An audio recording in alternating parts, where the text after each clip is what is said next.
So first off, welcome back to Lacey. I know we were here about a month ago, but this is kind of me anyway, my first time back. Data and Donuts started, I think, in 2017. As all good ideas, it started with a bunch of dorks sitting at a bar talking about how we're all working on the same thing in our various governmental jobs, and we realized that there was an opportunity for everybody to get together and talk about the stuff they're working on. And so I will always say that I'm really glad you're here in person, because first and foremost, Data and Donuts is a networking event. It is to talk to your peers, get to know each other, find out what you're working on. Obviously, we have some really interesting and awesome speakers, and that's no difference today. We have a really great speaker, so thank you. So first off, thank you to Lacey for letting us use their space once again. This has kind of been our home for quite a while. Obviously, a bit of a break because of the pandemic, but we're back here. Remember that this is an office, this is a workspace, so please be mindful of that. Restrooms are right here.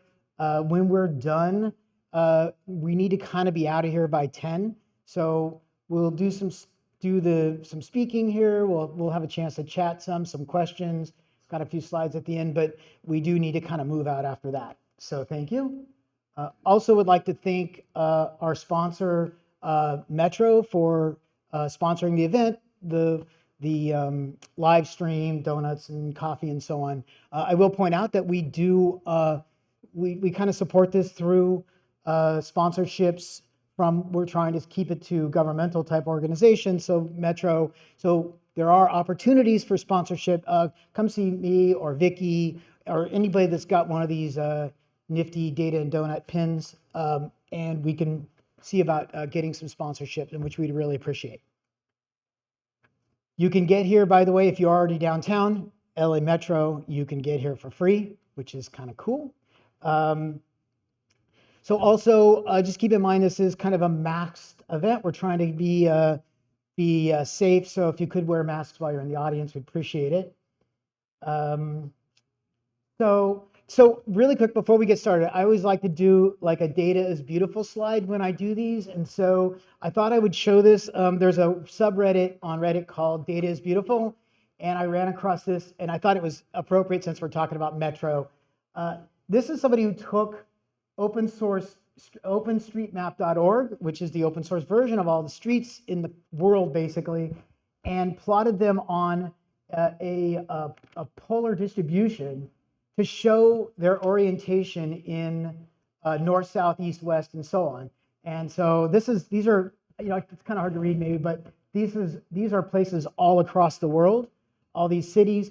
It's interesting, you notice the younger cities tend to be super north, south, east, west, or oriented that way. When you get down to the bottom in some of these old world cities, you notice that the preponderance of the streets are all over the place. So this is just in the United States. This is the one that cracks me up, though, is you have all these cities. Manhattan is basically north, south, east, west, except for the island of Manhattan is raked in a different direction, so it shows up that way. You would expect Boston, a super old city, to be this way. Obviously, LA is mostly north, south, east, west. But Charlotte, what in the heck is going on? Either all roads lead to Charlotte or all roads are leaving Charlotte. I'm not sure which, but anyways, that's our Data is Beautiful slides. And just a plug for OpenStreetMap.org for if you want data on streets. Okay, so let's get started. I'd like to introduce Lauren Deaderick. She's the Senior Manager for Customer Experience and some other things at LA Metro. And so enjoy her presentation. It's going to be interesting. We'll have some time for some questions, hopefully at the end. So we'll go from there. Lauren? Oh, yes, thank you so much. Sorry, I came in from stage right, I guess. All right, good morning. How are y'all doing? Cool. All right, thanks to everyone online and in person, and thank you, Lacey, for hosting us, and Data and Donuts for having me. So I'm Lauren Deaderick. I'm a senior manager on the customer experience strategy and insights team. And I will tell you more about what that team does today. So let's just jump right in. Okay, so a bit of what we'll cover today. So I'm going to start with a little bit of background. One, I want us to level set with some definitions, like what is customer experience, who are our customers, and then two, I'll jump into our work. So we orient ourselves around a cycle of listening, learning, and improving. So I'm going to touch on each of those topics and what Metro does about that. And then finally, I'll just end on a bit of a look ahead. So what's next for our program and our team as we grow and really embed ourselves. Okay. So very briefly, a couple definitions here. So customer experience, or as we'll call it, CX, is the sum total of the experiences our customers have at every stage of their journey. So, so for Metro, that's everything from trip planning to egress and disembarking, right? You'll see on our look ahead slide, we have an exciting project coming up with customer journey mapping. So we'll have more details on what we mean by journey, hopefully soon for you all. But I think that really sums up how folks perceive us, and we care about every single interaction and touch point that a customer has with us. And so who is our customer? So for purposes of this presentation and sort of how our team started, we're primarily focusing on the transit rider as our customer. So those who use our, fixed route services primarily.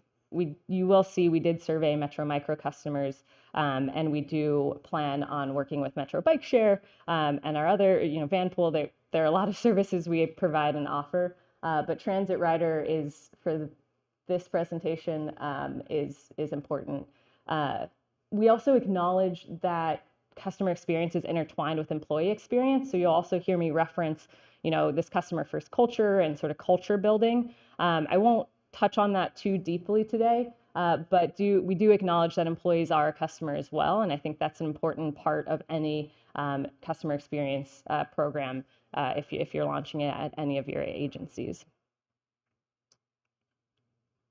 Okay, so a quick sort of timeline on how we've evolved over the last couple years and sort of how we really got our start. So customer experience at Metro was started with board motion 38.1 back in 2018. So this really established in three very important ways. So one, with an annual customer experience plan. So that's really what I spearhead. Two, with upside, there's a little typo there, CX KPIs, so looking at key performance metrics. And so our team has a research group that really spearheads a lot of the survey efforts that I'll talk about in a bit. And then finally, it also advocates for pushing and advocating for a customer first culture within Metro. So really making sure that we're centering the customer in our decision making, in our budgeting, in our work. And so I think we've started. We've done a good job of that, and it's exciting. Some exciting first steps there. So you'll notice though that the first hire for the CX team was not hired until April 2020, and we all know what happened in March and April 2020. So I think while the board motion pushed us in the right direction in terms of establishing a presence, the first hires there really had to focus on the pandemic at hand and the issues and the evolving customer needs that came with that, and all of our service adjustments that occurred then as well. So we did release our first annual customer experience plan in December 2020, very oriented around the pandemic, using primarily data from customers that we had existing already in the entity, in the agency. But you'll see just a couple years later, we established the customer experience office. So a new CEO, Stephanie Wiggins, came in and restructured our organization to include the customer experience office. So we have our first chief CXO, which is really exciting. She just started last June, and now the office encompasses the CX strategy and insights team, marketing, PR, customer care, communications, design studio. So it's really an all-encompassing office now with a seat at the table at the cabinet. Whereas when it was first established, they just sat in the office of the CEO. So if you have questions about maybe pros and cons of that, I can touch briefly on that. But most of my experience at Metro has been with it under as its own office. And so you'll see we also published our second customer experience plan in April 2022. And we actually launched our first full-length, in-person onboard customer experience survey in the spring of 2022. In 2021, we were able to do an online survey, but we recognize that comes with its own sort of research limitations. And then I say 2023, this is when CX matures. We've had a year under our belt as an office. We'll be releasing our third customer experience plan this fall. And then in the look ahead, I'll tease some other fun, exciting upcoming projects. But this gives you a little preview of what will be in the customer experience plan this fall. Okay, so jumping into our work. So how we listen. So we listen to customers so we can learn, right? That's what we want to take all that data that customers are giving us voluntarily, involuntarily, and really make sure we turn that into action and insights. So you'll see that little bubble graphic on the right-hand side. The CX survey results are really the foundation and bedrock of a lot of the research we do. It's very, I'll take you on to the next slide in a bit, but it's very robust. And so in addition to that, we also supplement that with different data sources available within our agency. So Brand Tracker, that's a monthly panel primarily run by marketing and brand, but it has very important insights for customer experience as well. Customer care data, so customer service data, call center data, customer complaints, commendations. We want all of that. We want to hear that, and we want customers to know that we are listening to that. We also have social media, so we want to listen to the chatter. We want to see what people are saying about us, good and bad, and see how we can fix it or address it. Metro does obviously do other as-needed surveys, of course, for construction projects, or we've had very specific safety surveys in the past, right, when we really want to drill down. So we also use all that data, combine it together to really develop a robust understanding of what our customers want, need, and areas of improvement. A couple important lessons I just wanted to acknowledge here on this page too is, a lot of customer data already exists in your agencies. I'm sure of it. Metro has a lot of it that floats around. We have a lot of surveys that exist. We have a lot of operational data. I see some operations folks in here. And so you just have to know where to go look for it and go seek it out.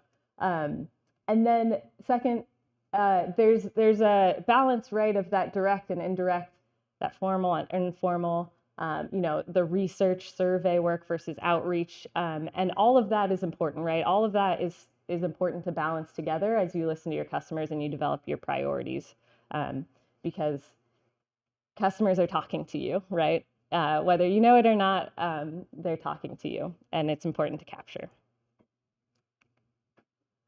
Okay, so just a brief overview of how the 2022 customer experience survey was run.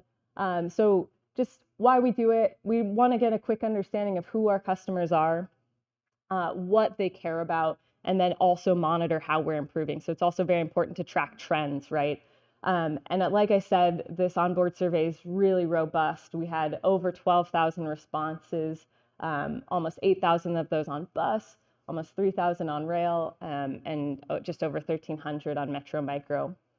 A really high response rate with 63%, particularly for an onboard intercept.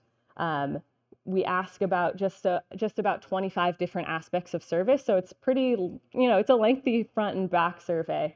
And then we also offer it in 9 languages in addition to English and Spanish, so we do try to make it very inclusive and representative of all our customers.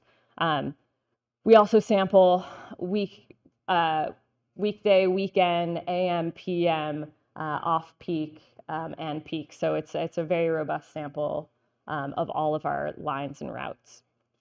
And so you can see why we use this as a very foundational element to our listening, because it's very defensible data and it's very well sampled across all our customers. And so just a quick overview of what we learned. So a quick little rider profile. I'm sure none of this would quite surprise anybody here, but we did notice this past year in the 2022 survey results that our riders are now slightly more male than female, and most are between the ages of 25 and 64. That's a wide range. We combined a couple of them there, but that's just to say most are kind of that working age, and so very likely commuting and using us for work. A majority of our riders identify as Latino, and 83% of rail riders and 72% of bus riders make a household income less than $49,000. Our customers were also very loyal, particularly through the pandemic. So with a majority of our bus and rail riders riding for 3 years or longer and at least 3 days per week. So with that sort of customer profile, that gives you a sense of kind of the majority of our customers. We do acknowledge there's obviously segments within all of that, and there's very key differences to everyone's experiences and the way they interact with us through that. That's also going to be something we do as part of our journey mapping exercise. And so happy to sort of talk about that a bit more later, but that's a general overview. So in addition to asking about some specific aspects of service, we also just ask a general question of what are the 3 things they would like most improved at Metro of those 25. I don't think it would surprise anyone here that cleanliness, safety, how we address homelessness, frequency and on-time performance always rise among the top. That's some key concerns just for transit agencies generally. But I think one interesting note here is that you'll see in bus, our bus riders are much more concerned about on-time performance and frequency than our rail riders. Our rail riders are really looking for cleanliness and homelessness. So, you know, you don't mind waiting in a sunny bus stop if your bus is arriving every 6 minutes, but you mind waiting there when it's only coming every 18 minutes, let's say, especially in today's heat. All right. So that's one aspect of what we learned, but what we really, really like learning out of these surveys is analyzing these results to weight satisfaction and importance. So the key to asking about all of those different aspects of service in the same survey is that we can then run a regression analysis that our research team can explain it a bit better, but it's basically how these different service aspects correlate against one another. And we can really come up with what we call our quad chart. So you see the upper left quad is our target issues, right? That's a low satisfaction, but high importance rating. And because resources aren't unlimited for us, and I think many public sector agencies or maybe even private sector agencies, we really do have to use these results to help us prioritize what we focus on and what we invest in. The idea is that as the years go on, these axes sort of shift and move. Things move in and out of the target issue quadrant and up, ideally over to the right-hand side with a higher satisfaction, regardless of importance. And so this is just a sample of our bus quadrant there. And I think our research team could do a whole separate presentation on this data as well, but I wanted to sort of ground you all in how we do our analysis and that we do robust analysis on this data. Okay, so the next step, so we've listened, we've learned, and now we improve. So once we collect that data and analyze it, we summarize this into priority focus areas. And for us, for Metro, it should be no surprise that it's make it safe, make it clean, make it comfortable, make it reliable, and make it easy. So we've also translated these into very action-oriented statements. We want our customers to know that we are taking action, we are doing things, and we are working hard to improve their experience across all of these facets. All right. Next slide. Okay, so how are we improving within each of those areas? So something very central to the customer experience plan is the customer experience action items. So these are strategic projects we select based on it addressing a key customer pain point and making sure that these customer needs are being met and addressed. So we work closely internally with a lot of our partners across the different departments to really try to get these action items started. Some of them take a long time, some of them are quick wins. It's definitely a balance between the two as we kind of go into the budget cycle and work on selecting and allocating resources to these priority areas. So to date, we've monitored almost over 90 action items since our 2020 CX plan. And we've completed over 50, which is really exciting. So, you know, we're not just putting a list of projects out there, we're really trying to make sure we finish them, we work together to get them done. If they aren't feasible or don't make sense as they were scoped originally, we try to adjust and change scope with project managers and really try to make sure that something gets off the ground that does address our customer frustrations. And so just a couple highlights over here. One you all may have heard of, the Transit Watch app. So that's our safety communication app. We've done quite a bit of we've invested quite a bit of marketing in that. Our next phase of that is actually to work on some enhancements. We've got somebody from the CX team here who's working on that. We've launched an e-paper reader pilot on the Vermont corridor. I think somebody from operations might be here that's helping out with that. But basically that provides accessible bus arrival information. It has a headphone jack, it has audio, it's solar powered, I believe, and it also provides folks without smartphones real-time arrival information. One note about that too is a lot of folks don't know, Metro doesn't, we don't really own or maintain bus stops, right? That's a city, that's a municipal asset. So we are very often given a pole that we can put a target sign on. And so an e-paper pilot for us is a good sort of in between of what can we put on a pole? How can we best use the space we are given in an efficient and cost-effective and customer effective way? The next Metro Ambassador launch. I'm sure if you all have been tracking our news, the Metro Ambassadors have been a big part, I think, of our sort of news cycle lately.